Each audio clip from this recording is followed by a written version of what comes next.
الحمد لله رب العالمين والصلاة والسلام على سيد المرسلين أما بعد فأعوذ بالله من الشيطان الرجيم بسم الله الرحمن الرحيم الصلاة والسلام عليك يا رسول الله وعلى آلك وأصحابك يا حبيب الله 24 ربیع الاول 1442 ہجری 11 نومبر 2020 یوم الاربعاء چہار شنبہ بدھ وینسڈے۔ السلام علیکم ورحمۃ اللہ وبرکاتہ۔ پارہ پہلا ہے الف لام میم، سورہ دوسری ہے البقرہ۔ الحمدللہ اللہ کے کرم سے آج اس کی آیت نمبر 23 شروع کریں گے۔ الحمدللہ اس کے پہلے تک ہم نے سورۃ البقرہ کی آیات 22 تک کی تفسیر مختصر طور پر سماعت کر لی ہے۔ تو آئیے اس آیت پاک کو پہلے اس کی تلاوت سنتے ہیں۔ اس کی اعوذ باللہ من الشیطان الرجیم، بسم اللہ الرحمن الرحیم۔ وَإِن كُنتُمْ فِي رَيْبٍ مِّمَّا نَزَّلْنَا عَلَىٰ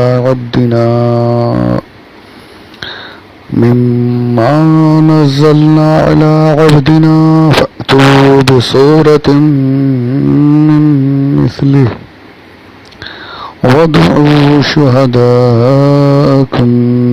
مِّن دُونِ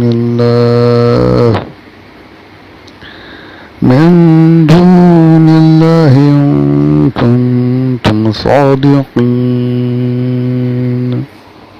صدق اللہ العظیم۔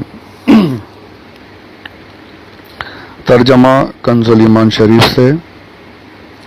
اور اگر تمہیں کوئی شک ہو اس میں جو ہم نے اپنے خاص بندے پر اتارا تو اس جیسی ایک صورت تو لے آؤ، اور اللہ کے سوا اپنے سارے حمایتیوں کو بلا لو اگر تم سچے ہو۔ اپنے سب حمایتیوں کو بلا لو اگر تم سچے ہو۔ یہ آیت پاک ہے اور اس کا ترجمہ۔ پہلے تو یہ سمجھ لیجئے کہ اس آیت پاک کا پچھلی آیت سے کنیکشن لنک کس طریقے سے ہے۔ پچھلی آیت میں ہم نے یہ سنا کہ اللہ عز و جل نے اپنے بندوں کو، تمام انسانوں کو حکم فرمایا کہ رب کی عبادت کرو۔ رب کون؟ جس نے تمہیں پیدا کیا، تمہارے پہلوں کو پیدا کیا، تمہارے پچھلوں کو پیدا کیا، آنے والوں کو پیدا کرے گا۔ ہر چیز کا خالق وہی ہے۔ اور نہ صرف پیدا کیا بلکہ تمہارے رہنے کے لیے زمین کو بچھونا بنا دیا، تمہارے اوپر آسمان کا شامیانہ لگا دیا، تمہارے رزق کے لیے طرح طرح کے پھل اگائے، آسمان سے پانی برسایا۔ اس رب کی، اس وحدہ لا شریک کی عبادت کرو۔ یہ پچھلی آیت میں پورا مضمون مختصر میں نے عرض کیا یہ تھا۔ اب عبادت کرنا یہ ہر ایک کے بس کی بات تو تھی نہیں کہ عبادت کیسے کریں اور کون سی عبادت مقبول ہے۔ تو عبادت کے قوانین اور عبادت کا طریقہ بتانے کے لیے اللہ عز و جل نے ایک مقدس کتاب کو نازل فرمایا۔ اس کتاب کو نازل فرمایا جس میں ساری چیزوں کا علم، ساری چیزوں کا طریقہ موجود ہے۔ اور وہ کتاب لانے والے کون ہیں؟ وہ میرے بندے خاص ہیں، عبدنا۔ اس کی تو انشاءاللہ تفصیل آگے آئے گی۔ تو ایک یہ لنک ہوا کہ پہلے اپنی ربوبیت کا اظہار فرمایا، اور اب یہ بتایا گیا کہ تمہیں عبادت کرنی ہے تو اس طریقے سے کرو جیسا قرآن پاک میں موجود ہے، جیسا میرے نبی صلی اللہ علیہ وآلہ وسلم تمہیں کر کے بتا رہے ہیں۔ اور ایک تعلق یہ بھی ہو سکتا ہے، یہ بھی فرمایا ہے، لکھا گیا ہے کہ ربوبیت کا اعلان اللہ عز و جل نے کر دیا، وحدانیت کا اعلان کر دیا۔ اب اگر کوئی کہے جی ہاں میں اللہ کو ایک مانتا ہوں، میں اللہ کی عبادت کرتا ہوں، تو کیا وہ مومن ہو جائے گا؟ نہیں ہوگا۔ کیوں؟ کیونکہ وحدانیت کے ساتھ جب تک رسالت کا اقرار نہیں ہوگا تب تک کوئی مومن ہو ہی نہیں سکتا۔ اللہ عز و جل نے پہلے اپنے آپ کے بارے میں، اپنے بارے میں، وحدانیت کے بارے میں، ربوبیت کے بارے میں آیت پاک میں ارشاد فرمایا، اور اب ایمان کے دوسرا جو رکن ہے، ایمان بالرسالہ، حضور اکرم صلی اللہ علیہ وآلہ وسلم پر ایمان لانا، اب اس کا ذکر ہو رہا ہے۔ اب حضور کے بارے میں دلائل دیے جا رہے ہیں۔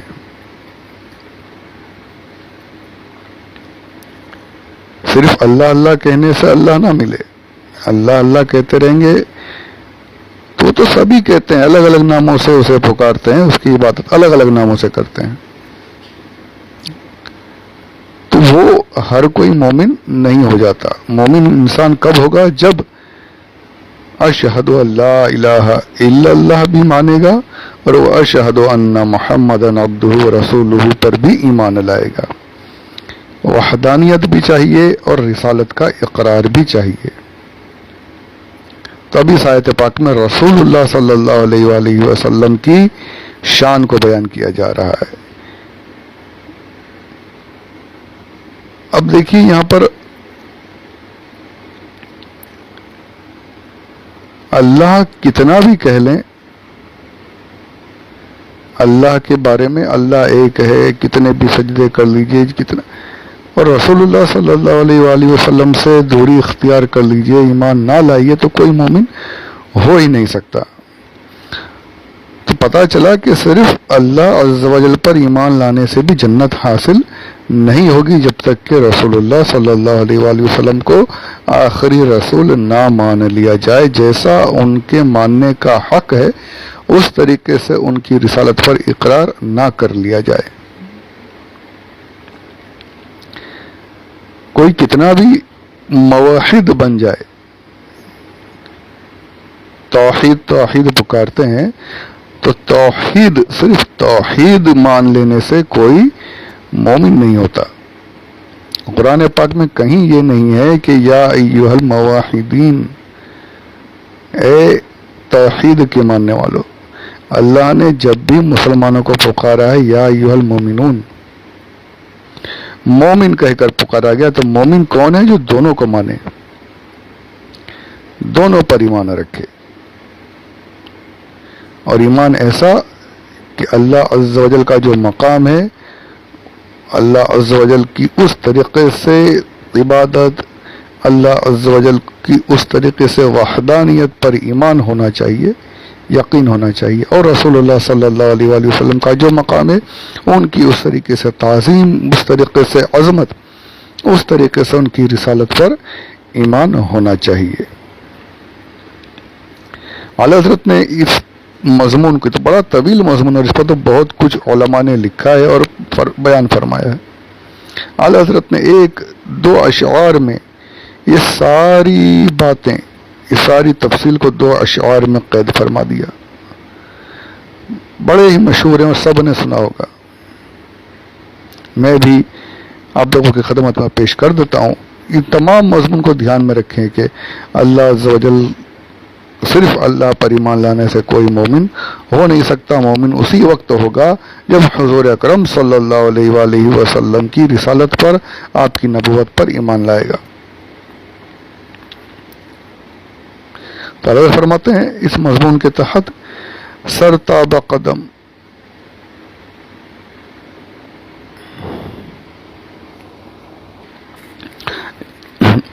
فرماتے ہیں اللہ کی سرتاب قدم شان ہیں یہ، انسان نہیں انسان وہ انسان ہیں یہ سمجھ لیجیے، عقائد بیان ہو رہی ہیں کہ حضور اکرم سر سے لے کر قدم پاک تک اللہ عز و جل کی شان بیان کر رہے ہیں. اور میرے آقا ایسے انسان ہے کہ کوئی انسان ساری کائنات میں ہے ہی نہیں. اللہ نے ایسا انسان ہی نہیں بنایا. ہم نے حضور کی بشریت کا انکار کیا ہی نہیں. عقیدہ بیان کر رہے ہیں کہ ہم سرکار کو انسان مانتے ہیں. آپ کی حقیقت بے شک نور ہے، لیکن آپ کی بشریت سے بھی ہمیں انکار نہیں ہے. یہ ہمارا عقیدہ ہے. اللہ اسی کو فرماتے ہیں سرتاب قدم، اللہ کی سرتاب قدم شان ہیں یہ. انسان نہیں انسان، وہ انسان ہیں یہ. اور قرآن تو ایمان بتاتا ہے انہیں، ایمان یہ کہتا ہے میری جان ہے یہ. سبحان اللہ سبحان اللہ. اللہ کی سرتاب قدم شان ہیں یہ. انسان نہیں انسان، وہ انسان ہیں یہ. قرآن تو ایمان بتاتا ہے انہیں. قرآن میں کئی جگہ ہے میرے رسول پر ایمان لاؤ، رسول کی عظمت کرو، رسول کی تعظیم کرو، ان پر ایمان لاؤ. اور ایمان کیا کہتا ہے؟ ایمان یہ کہتا ہے میری جان ہے یہ. ایمان کہتا ہے کہ اگر یہ نہ ہو، رسول اگر نہ ہو تو ایمان ہی نہیں. اللہ اللہ کہتے رہو گے، مومن نہیں بنو گے. مومن کب بنو گے؟ جب اللہ بھی اور رسول بھی. اللہ واحد ہے، رسول اللہ کے آخری نبی ہیں، آخری رسول ہیں صلی اللہ علیہ وآلہ وسلم. لا الہ الا اللہ محمد رسول اللہ. دونوں چیزوں پر جب تک کہ مکمل ایمان نہیں ہوگا تب تک کہ کوئی ایمان والا بن ہی نہیں سکتا. تو یہاں پر اللہ عز و جل نے اپنے رسول کی شان کو بیان کیا ہے، اپنے رسول کی عظمت کو ظاہر کیا ہے، اپنی وحدانیت، اپنی ربوبیت پچھلی آیت میں بتائی. اب دوسرے حصے کی طرف آیا اور رسول کی عظمت بیان کی جا رہی ہے. اور کیسے بیان کی جا رہی؟ پہلے ہی فرمایا ان کنتم فی ریب، شک ہے، کچھ شک ہے تمہیں، اگر تمہیں کچھ شک ہے، وَإِن اگر تمہیں کچھ شک ہے. کس بات میں شک ہے؟ اچھا، شک جو ہوتا ہے وہ بڑی تفصیل سے میں نے پیچھے بھی عرض کیا ہے، تو یہاں اس کو دوبارہ دہرانے کی حاجت نہیں. بس ارشاد فرمایا وَإِن كُنتُمْ فِي رَيْبٍ. کس چیز کے بارے میں شک ہے؟ مِمَّا نَزَّلْنَا، جو کچھ ہم نے اپنے نبی پر نازل کیا. مِمَّا نَزَّلْنَا، جو کچھ ہم نے نازل کیا. ابھی وہ تو آگے آئے گا، اب دینا تو آگے ہے. مِمَّا نَزَّلْنَا، نزل فرمایا، انزال نہیں فرمایا. دھیرے دھیرے، ایک جگہ انزال بھی ہے اِنَّا أَنزَلْنَاهُ. تو تفصیل تو آپ کو میں نے بتا کہ پہلے وہ لوح محفوظ سے آسمان دنیا پر پورا کا پورا قرآن پاک نازل ہوا، اور پھر وہاں سے اللہ کے حکم سے بتدریج 23 سالوں میں دھیرے دھیرے جیسا جیسا موقع رہا، جیسے جیسے حکم رہے، جبریل امین آیات، صورتیں، کبھی پوری سورے، کبھی کبھی آیت لے کر کے حضور کی بارگاہ میں حاضر ہوتے رہے وحی کی شکل میں. 23 سال کے عرصے میں اور کچھ مہینوں میں قرآن پاک دھیرے دھیرے نازل ہوا. اور میں نے وہ اس کا مقدمہ اگر آپ سنیں تو اس میں نے پورا تفصیل سے بتایا کہ قرآن پاک دھیرے دھیرے بتدریج نازل ہونے میں کتنے فائدے ہیں، ایک ساتھ نازل کیوں نہیں کیا گیا. اور اسی پر ان کو شک تھا. تو وہ شک کیا تھا، کیسے اس شک کو دفع کیا گیا، انشاءاللہ عز و جل اس کے آگے کے آڈیو میں سماعت کریں گے. سنیے گا، بڑی پیاری پیاری باتیں ہیں. اللہ سننے کی، یاد رکھنے کی، عمل کی اور دوسروں تک پہنچانے کی سعادت